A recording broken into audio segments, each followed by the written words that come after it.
I've taken so many risks in life, and I look at my mentors and my models that have taken so many risks in life. You've taken risks in life. So take that risk. What's the worst that's going to happen to you? You're not going to die. You might lose a little bit money, but money comes back. If you're successful and you believe in yourself and you do what you got to do, anybody that's ever tried anything and put their passion behind it, you don't fail. You might not wind up on the avenue that you wanted to wind up in. Hi, Sean. Welcome to the show. Hey, thanks for having me. Thank you for being on Peak Performance Perspective, where we help entrepreneurs master health, wealth, and relationships. Now, as a business mentor, a serial entrepreneur, what does peak performance mean to you? Peak performance means to me a lot of things. This is a great question. Peak performance means the best that you can do, but not always at the same time. Your peak performance is a long game. It's like you're running a marathon instead of a sprint. So if you constantly build yourself and you constantly work on being the next best thing, you're eventually you'll never reach the peak, but you're going to reach certain peaks along the way on the mountain. Yeah. When you talk about constantly working on yourself, there's hard work that we need to do to be able to reach those smaller peaks on our quest to longer peaks. Growing up in Philadelphia, how did your early environment shape your mindset towards this mentality towards hard work? Philadelphia is known as a blue collar city. It is the arsenal of democracy, the home of America. Their sports fans are loyal. It's a different type of city than everywhere else. And growing up in Philadelphia, you're surrounded by blue collar, wrench turning, hammer beating people. And you just learn that working and taking care of your family and your performance moves along. You don't want to be a slug in a city like Philadelphia because you'll fall behind. So you want to keep up with the Joneses as far as working and learn a skill to better yourself. That's how you move up in those trades in a blue collar type of city. Interesting. You mentioned transitioning and talking about blue collar, but now you have transitioned into business coaching. What motivated this big change? Majority of my life, I was actually blue collar guy. When I got out of the service, I was a welder, I was a millwright. I traveled around the country installing automated conveyor systems. My father had a very successful company, and I learned a lot. And those skills I still use today. Like I can fix things at home instead of having somebody come over and pay them to do it. But the transition happened is I got older. First of all, your body starts to get beat up when you're doing blue collar work. And I was getting bad knees, bad back, all this stuff. But it also, I wanted to show a younger generation. One of the problems I had when I was growing up was that the older guys didn't like to show the younger guys what to do. And I'm taking that now as, hey, look, I'm one of those older guys. When I was 18, I looked at a guy at my age and said, what can he teach me? So now I'm at the point in my life that I feel that I have enough experience in a multitude of things that I can teach younger generations, younger people, up and inspiring entrepreneurs or business owners or not even just managers, how to better themselves and to apply the skills that I learned into making them better people. When you look back at your younger years, even childhood, was there a significant experience that profoundly shaped you towards your entrepreneurial journey that you are now? I would say there was a few, but when I was younger, I really wanted to go in the military, and my family had all been military. And I remember my grandfather coming to me, God rest his soul, and he said, why do you want to be in the trenches? Why don't you go to West Point? Why don't you go and become an officer? And honestly, I loved my grandfather, but I was not the best student in the entire world. So I was not going to West Point. But it motivated me to think to myself, hey, here's somebody that sees something and wants a better life. My grandparents never graduated high school. They wanted their grandkids to go to college. Then my father had a business with my uncle. And my father, ninth grade education, he dropped out of school. My uncle only had a high school education. And they started a business in the early 1980s, 81, 82. And by the mid to late 1990s, they were doing $20 million in sales a year. That's a lot for a high school graduate to build a very successful construction company. So taking what my grandfather told me and taking what my father and my uncle showed me, it inspired me to do better things and to grow. And I'm not saying white collar is better than blue collar. It's not. But it inspired me to explore different avenues. You wrote a book, Outwork Them All.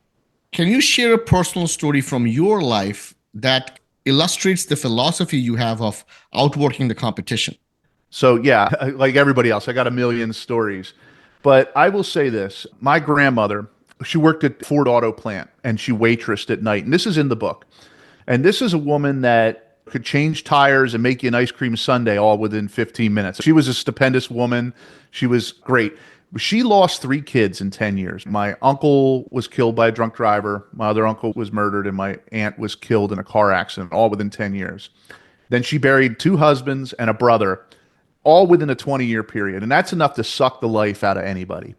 But when I was with my grandmother and I watched her go and keep moving forward and doing everything that she could, it motivated me. Here's a woman that lost everything in her life. And the only thing she had was a blue collar union job that she was waiting for a pension to retire. And it just motivated me. It was a person that taught me sacrifices in life and how to overcome trials and tribulations to live your best life. And that's all in the book. So when you think about her, what do you think was the driving force behind her ability to be able to work so hard, but also deal with such emotional trauma? Love and strength. Love and strength. That woman could change a diaper faster than anybody I ever knew. She loved babies. She never, no matter how much her kids or grandkids screwed up, she never gave up hope on them. And she knew as the matriarch that she needed to be strong for everybody. But where do you think is the source of that mindset? Because so many of us are going through life running businesses, having jobs, and sometimes the pressure builds up. We all have a desire to want to be that person who is there for everybody, but life beats us down. If somebody's listening to this podcast and they're like, I wish I could be that person, what would be something you would give them based on observing her and then now being a business coach yourself and leading other people? I would say pay attention to these older generations. She was the greatest generation. She grew up during the Second World War. She was born during the Depression. Her family didn't have any money. My great grandfather was a police officer. He didn't make any money.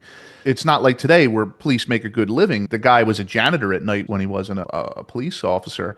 And these older generations, if you could take one thing away from them, is the trials and tribulations in life that life threw at them, not only in their life, but outside in a global aspect. If you can reach deep into your soul, if you can emulate somebody and take a hero, I guess you would call a hero, and build your character utilizing their mistakes and utilizing what they went through and try to reference what you're doing, I think that was the big thing. Her strength came from being the daughter of a police officer, from being a blue collar person, from being poor and working her way up. And I don't think she was born with that strength. I think that was something that came along in time. And if there's people listening to this, you're not the same person you were a month ago, let alone a year ago or 5 years ago. And just draw on your experiences like she did and build your better life. Utilize your mistakes. There's no bad things that happen to us in life, they're just learning experiences. There's so many people around us, right? We have family members, friends, maybe mentors, maybe bosses. They are all older and they have lived a life that we haven't lived yet. And they're a great source of advice, like you said. But why do you think there are so many people who shy away from getting direct advice, even when it's exactly what they need?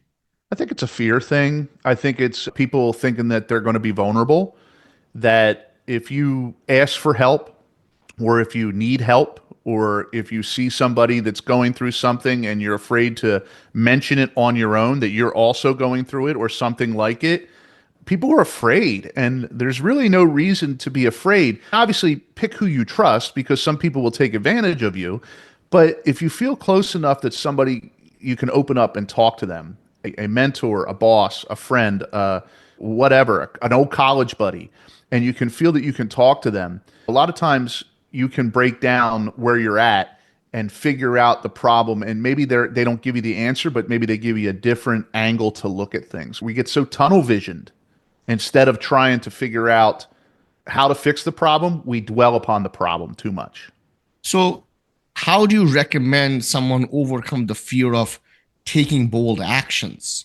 Because sometimes doing that is what is the difference between an average entrepreneur and a great entrepreneur. So, what got you where you are today won't get you where you got to go in the future. If you're going to be a successful entrepreneur, and some people, honestly, some people don't need to be entrepreneurs. There are some people that think they should be, they're not good entrepreneurs. But if you're going to be a good entrepreneur, risk taking is key. I've taken so many risks in life, and I look at my mentors and my models that have taken so many risks in life. You've taken risks in life. So take that risk. What's the worst that's going to happen to you? You're not going to die. You might lose a little bit money, but money comes back. If you're successful and you believe in yourself and you do what you got to do, anybody that's ever tried anything and put their passion behind it, you don't fail. You might not wind up on the avenue that you wanted to wind up in, but I believe in God, and I believe God has a path for you where you go. And whether you're a religious person or not, believing in yourself isn't a religious thing. That's a human thing. You need to do that for yourself. You need to do it for your family. You need to do that for your friends, and you need to do it for your sanity. Can you give an example where you utilize this mindset to overcome a fear or a hesitation you had in your own journey? Yes. So I was down and out after my divorce. This is also in my book. I was down and out in my divorce. I was bouncing at a bar on Friday nights, dealing with a bunch of drunks, and I don't even drink. And I was teaching CPR on the side as a safety consultant for cash. And I just was robbing Peter to pay Paul, and Peter had already been robbed. And I was at a very low point in my life. And my brother, who is a successful attorney in the Tampa Bay area, he called me up. He said, "Hey, man, look, let's get you back on the horse. It only takes that one phone call, that one person to believe in you." He said, "Why don't you get involved in the industry that I'm involved in? Obviously, I'm not an attorney, but I could do things that are related to what he does." So I packed up my car. I left my rental unit with 2 months rent to go. I paid the rent. I didn't sniff the landlord, but I jumped in my car and I drove 18 hours from Philadelphia to Tampa, Florida. Went to my brother's house.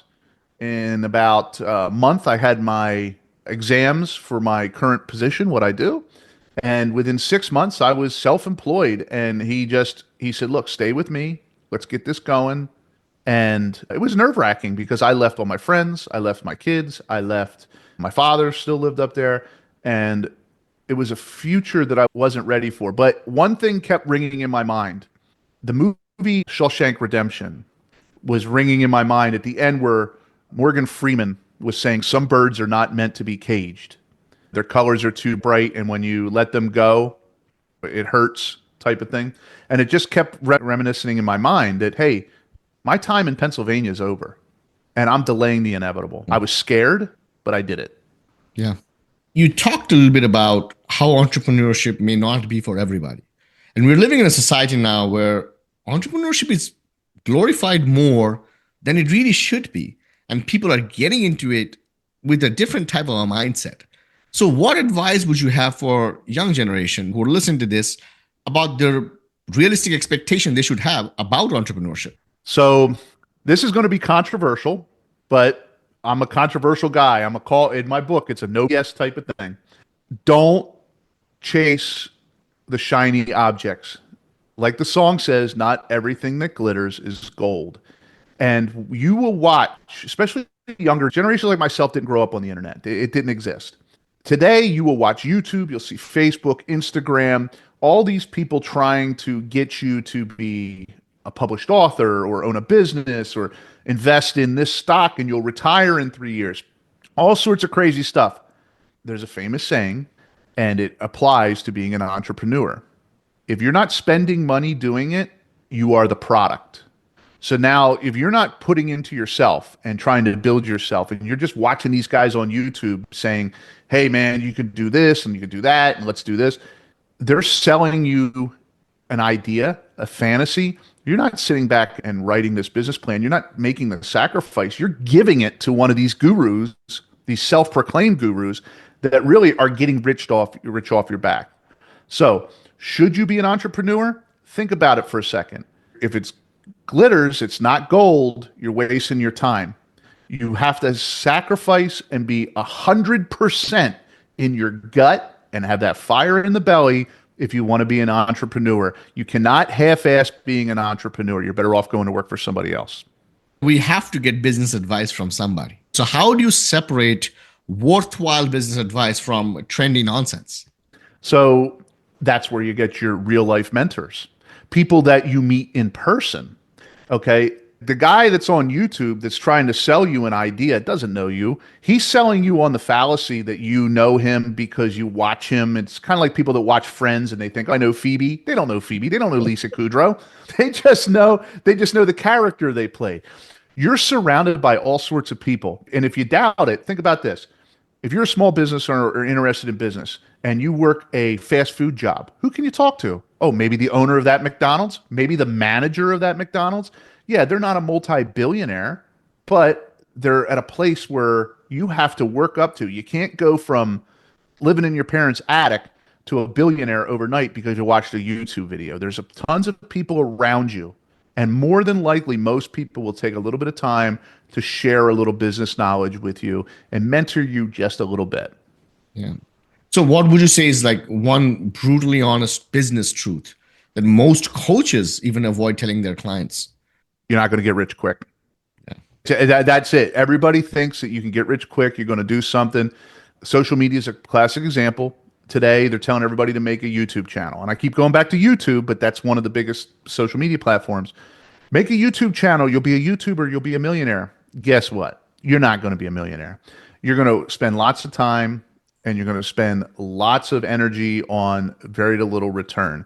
Don't think that you're going to be a millionaire overnight. Most of the time, bosses don't even get paid, and you take a sacrifice out of your own paycheck to build your dream. It's like paying to go to college. Yeah. So, how do you go about defining success then? Success is defined by the individual person. Okay. What's successful for me is different than what's successful for you. The way that I define success, look, I have healthy kids, my adult children. I want to be a grandfather someday. I still have my parents. A lot of people my age don't have their parents, and my parents are fairly active.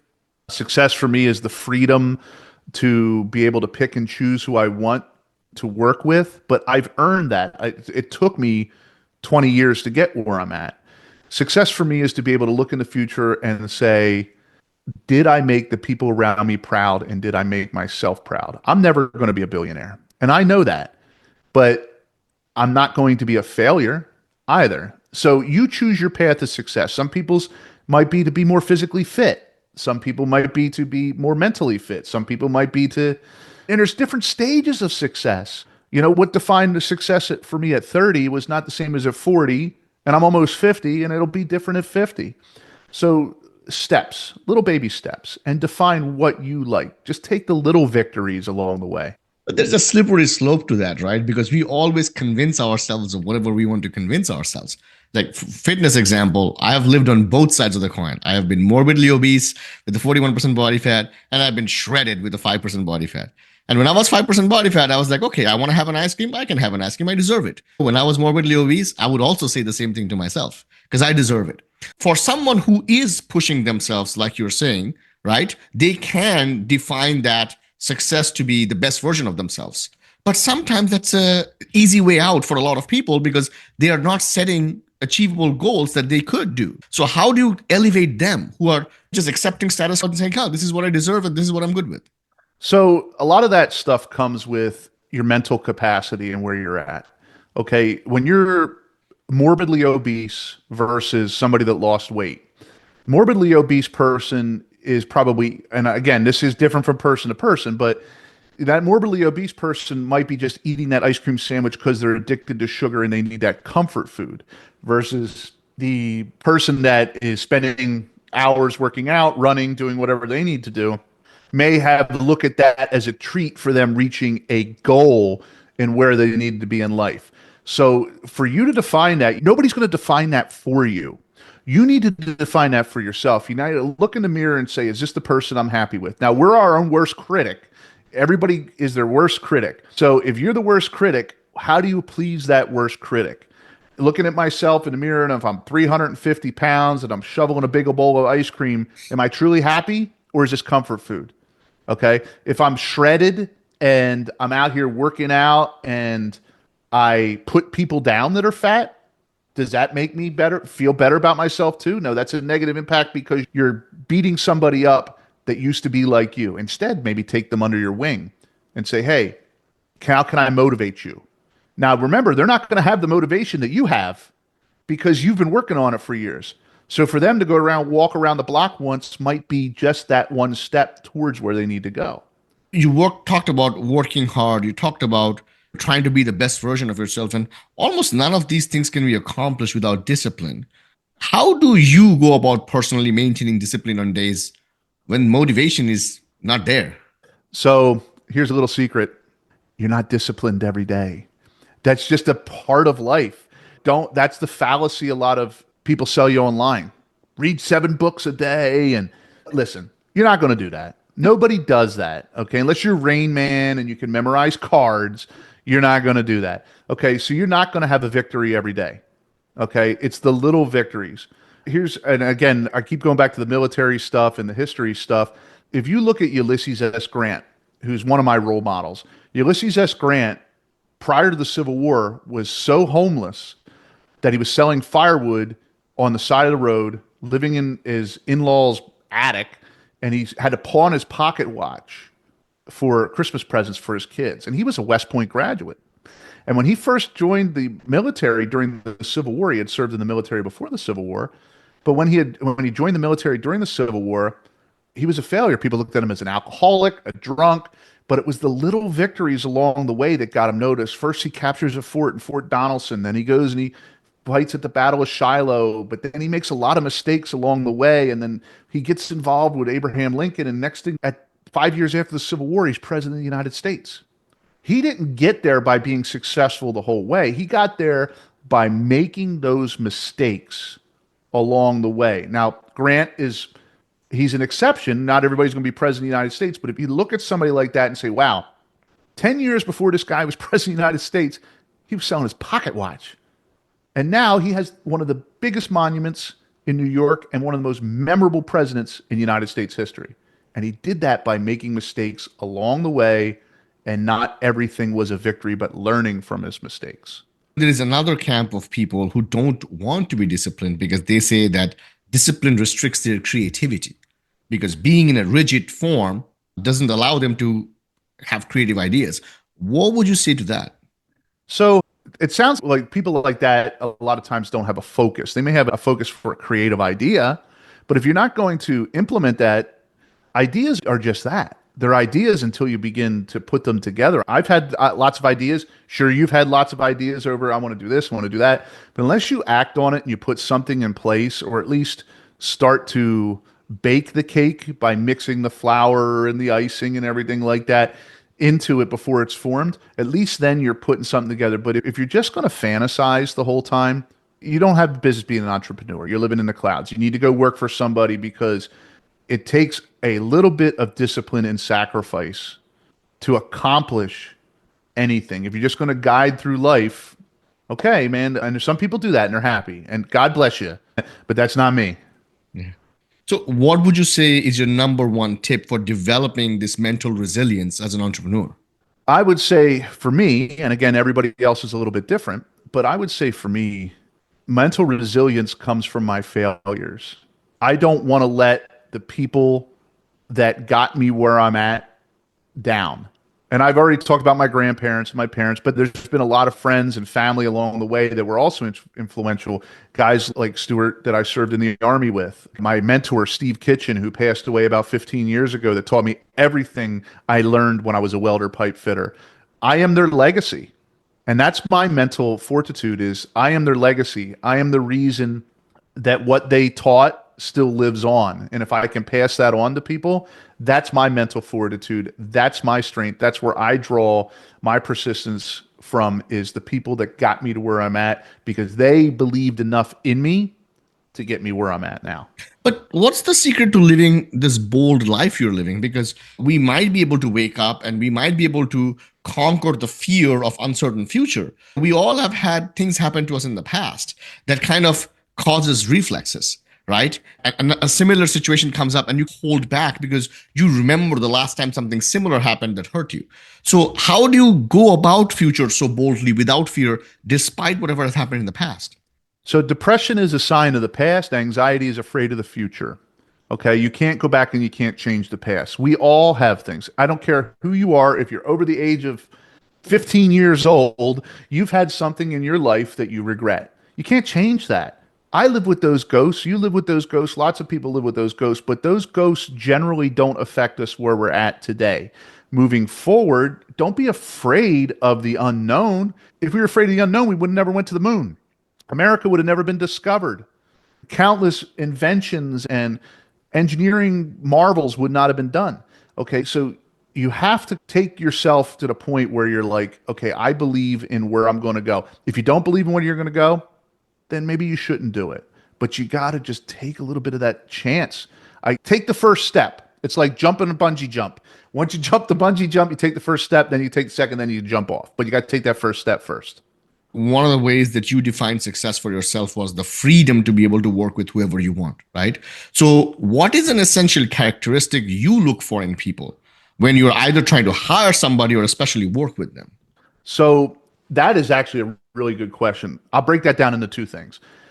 My ideal client that I like to work with is somebody that's invested in themselves but trusts me. When I first got into business, I would work with arrogant people, but they didn't trust me. Or I work with people that overtrust me, but didn't invest in themselves.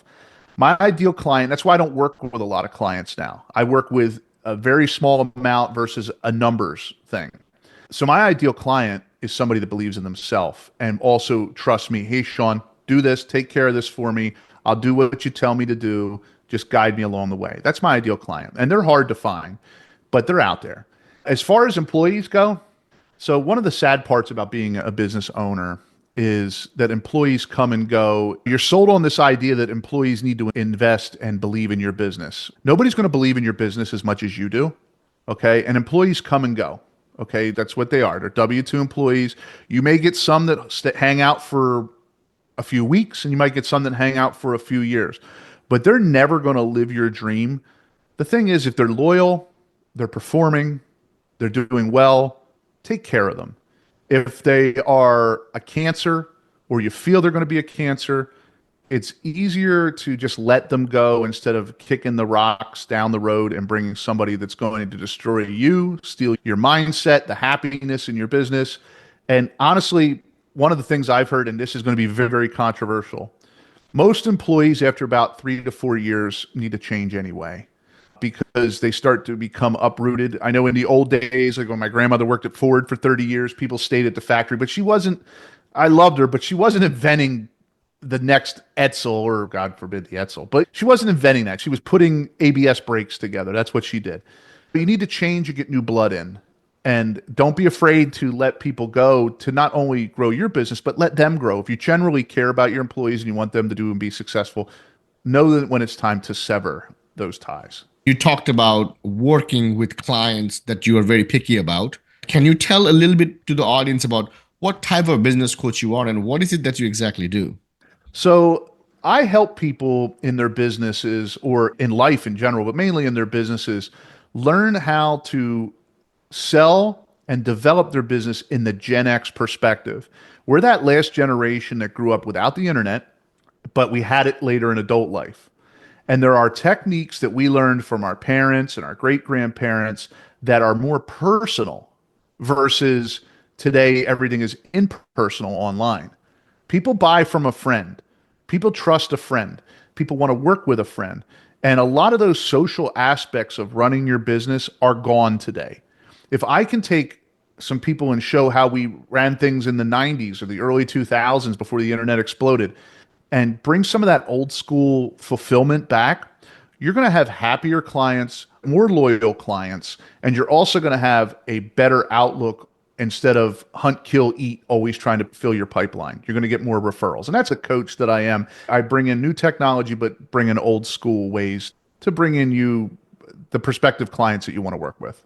So, can you give us an example of what they look like? Because a large portion of our audience members are entrepreneurs. They have some type of an online business. They're doing marketing through LinkedIn or YouTube. They're getting sales calls. They're getting on a sales call. If they close it, that's great. If they don't close it, they follow up a couple times and then that's that. How would they benefit from this methodology? What would you advise them to do? So one of the first things I would do is when you walk into a person's office, okay, you're going to look around the office and see what they got going on. Okay, do they have pictures of the Denver Broncos on the wall? Do they have a picture of their kids? Do they, I don't know, like maybe have a certificate from a college or a degree from a college? Find some common ground and talk to them. People love to tell their story. They love to listen to somebody listen to their story about their kid graduating kindergarten or the Denver Broncos winning the Super Bowl with Peyton Manning. You can talk to them about that and you get to know them and get them involved in your life. Invite them to your company Christmas parties. Invite them to various events, like maybe you go to a baseball game or you have a football tickets or something like that. My father did that a lot. He had season tickets to the Flyers, and every person that he worked with and he felt a connection with, he would get them in a club box seat at the Flyers game. And you spend more time because now you're out of work. You're at a fun event and people start to get to know you and you're building a personal relationship as well as a business relationship. And that's a key to any successful business, that you're going to be offering a service. Plus, it's repetitive.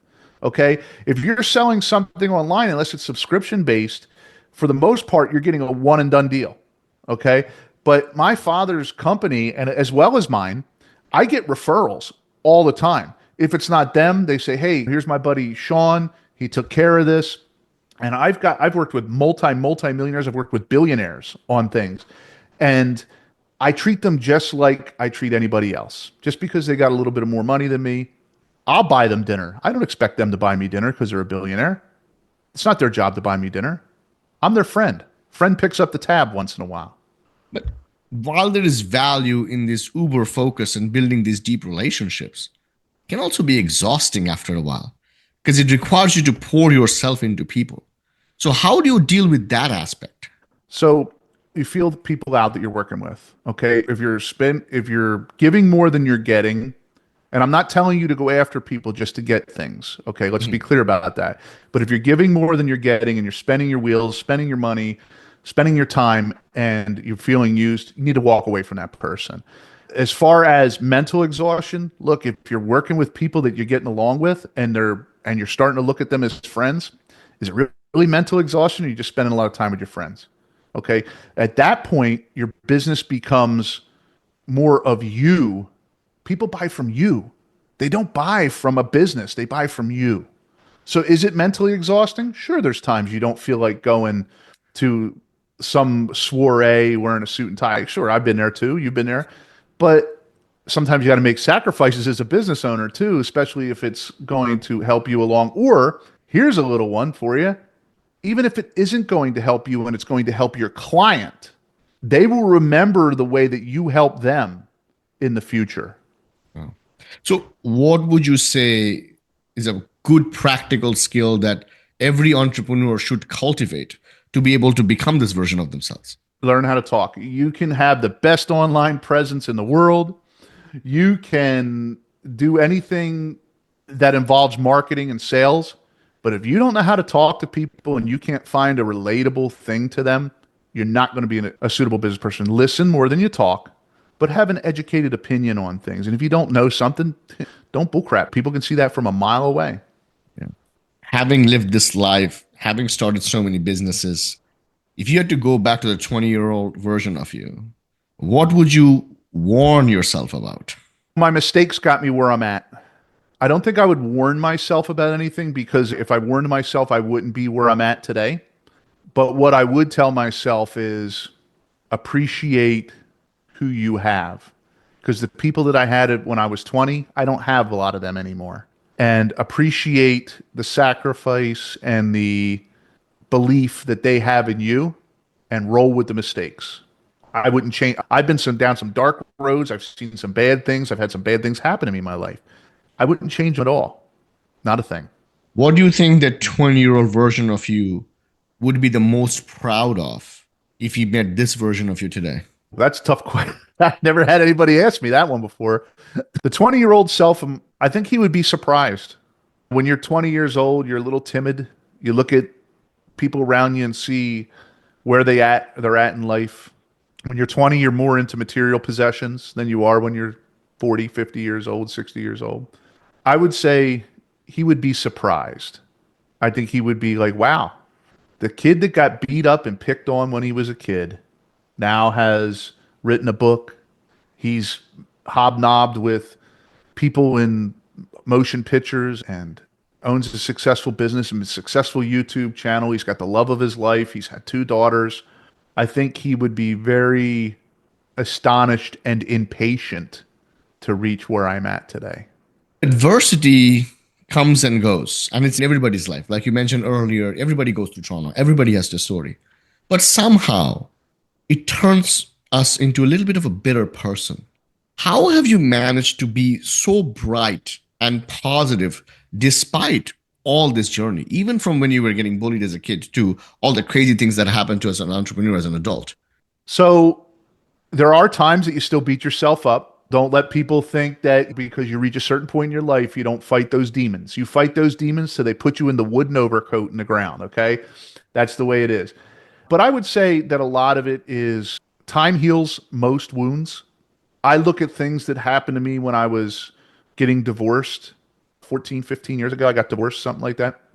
And at the time, I was so angry and I lived with those demons. And now I realize that maybe it was God's plan that I was going to get divorced because I would be with the woman that I truly loved.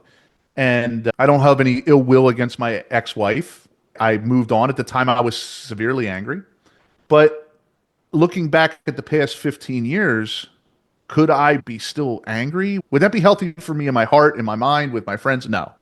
So you take those kicks, you realize that when you're going through it, it sucks. It sucks, man. And you think the world's never going to change, but you would be surprised what 24 hours does, not including what one calendar year does to your life.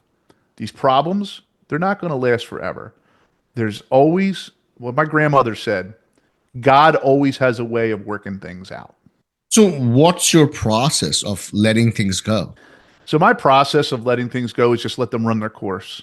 There's no way that you're going to let every emotion, every physical thing that's ever happened to you go. It's going to be with you the rest of your life. But you have to let things run their course. It's like a flu cycle. Okay, I remember when I was sick or I had COVID or whatever. It's you have to let things run their course. There's no way of rushing to get through things. You will heal and you will move forward when your mind and your body tell you it's time. You cannot rush it. You have to give yourself time to heal from things that happen. That's what I do. Sometimes you get drowned upon for a few days, and sometimes it takes a couple years, depending upon where you're at. There's no magic cure. But I will say this for anybody that's listening, there's no cure to your problems at the bottom of any bottle. Okay, there's no answer. You can drink as many beers as you want, but that answer is not going to come to the bottom of that bottle. That answer is going to come from inspiration, looking for things that make you happy, not things that medicate you. That's just going to make things worse. If listeners to this podcast could take away just one message from our conversation, what would you want it to be? I'd want you to live your best life. Okay, it's not always going to be sunshine and rainbows. If I can help you out, great. Maybe I'm the guy for you. If you don't have a mentor, if you don't have a father figure, if you don't have a business father figure, a mentor that way, maybe I can help you out. But if it's not me, maybe it's somebody else in your life. But at the end of the day, you have to figure out what's going to make you happy and try to go for that. And then let life take its course and live. We're so busy chasing something, guys. We're so busy chasing something, and the next thing the days and the weeks are going by, and we're not enjoying life. You only get this one trip. Some of us are here longer than others. So enjoy the entrepreneurial process. Learn from your mistakes. And when you're 80 years old and your grandkids sitting on your lap, you can tell them all sorts of crazy stories. So maybe that will influence them to do what Grandpop did. Amazing, Sean. Tell our audience, like, where can they find you? What's going on in your life? So you can find me on multiple platforms. I'm on SeanKling.com. That's my personal website. You can go there. I have some online courses. We have the book. You can book to speak with me if you'd like. You just got to fill out the form. You can check me out on my insurance adjusting website. It's called Araya, Araya, claims.com. I own an insurance adjusting company. And then I'm also, believe it or not, I have multiple YouTube channels. Me and the love of my life have a travel channel that we are on YouTube, but we're also on a new platform called Rumble. And if you get a chance, go to Rumble. It's a lot less saturated than YouTube. And you can look us up. We're called the Kling Connection, Kling Connection. And we travel around the world and we show people that are in that Gen X, late millennial stage that life doesn't end when your kids grow up. You can go out and travel where we've been to London and the Caribbean and everything. So you can go there and check us out and follow us along there. Wow. Sean, it's been an honor and a pleasure to have you on the show. Your personal experiences, the wisdom that you have, tactical knowledge that you've acquired. Yeah, it's been amazing to talk to you and get a peek into your mind. I really appreciate you having me. I do. Thanks. Talk soon. Bye.